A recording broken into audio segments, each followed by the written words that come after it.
Halo guys, perkenalkan nama saya Muhammad Kenan Diaulhat dari kampus Perbanas Institute, jurusan S1 Manajemen. Jadi saya akan menyampaikan topik mengenai perspektif pengelolaan human capital di era global yang merespon bonus demografi dan lintas generasi. Materi yang saya ambil dari buku Gen Y, Millennials and the Evolution of Leadership tentang kecerdasan emosional. Jadi, di Indonesia diprediksi akan menghadapi bonus demografi pada tahun 2030 sampai 2045 dengan jumlah 64% dari jumlah total penduduk di Indonesia. Bonus demografi adalah keadaan yang lazim dialami oleh sebuah negara, di mana jumlah populasi penduduk dengan usia produktif lebih besar dibandingkan dengan penduduk usia yang tidak produktif. Selain memiliki skill yang baik mengenai literasi digital dan data, skill kecerdasan emosional juga sangatlah penting dalam menghadapi era bonus demografi. Kecerdasan emosional adalah kemampuan untuk mengekspresikan dan mengendalikan emosi. Jadi, orang yang cerdas secara emosional menyadari bagaimana emosi mereka mempengaruhi perilaku mereka sendiri dan mempengaruhi orang lain di sekitar mereka, yang sehingga mereka akan berusaha untuk mengelola emosi tersebut.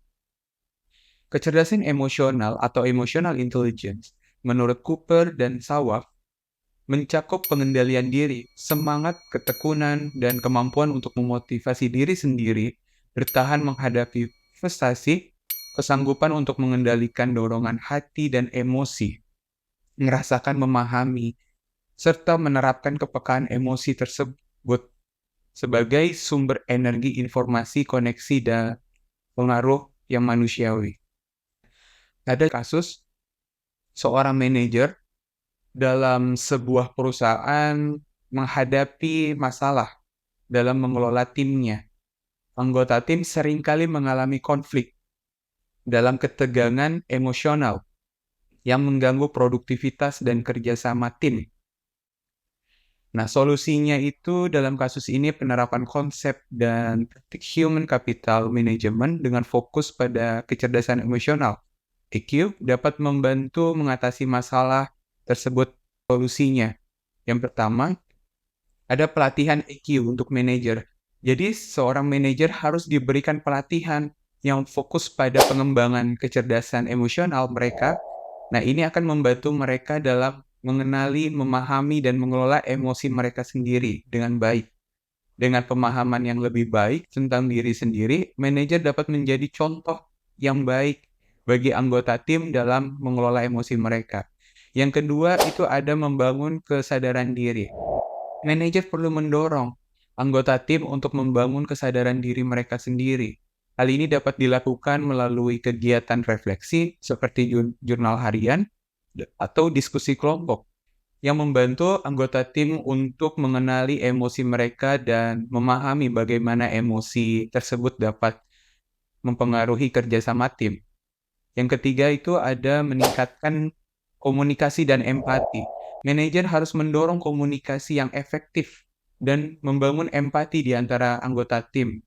Nah, ini dapat dilakukan melalui pelatihan komunikasi yang melibatkan keterampilan mendengarkan dengan empati, mengakui perasaan orang lain, dan memberikan dukungan yang sesuai. Dengan cara ini, anggota tim akan merasa didengar dan dihargai, sehingga dapat meningkatkan kerjasama dan meminimalkan konflik.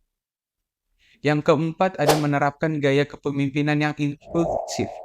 Nah, manajer harus menerapkan gaya kepemimpinan yang inklusif, di mana mereka melibatkan anggota tim dalam pengambilan keputusan dan memberikan kesempatan bagi setiap individu untuk berkontribusi. Hal ini akan memperkuat keterampilan sosial dan meningkatkan hubungan tim. Nah, dengan mengimplementasikan solusi-solusi ini, manajer dapat menciptakan lingkungan kerja yang lebih harmonis dan produktif melalui pengembangan kecerdasan emosional EQ dan penerapan human capital management yang baik. Manajer dapat mengelola emosi sendiri dan anggota tim dengan lebih efektif mempromosikan komunikasi yang sehat dan meningkatkan hubungan tim yang positif.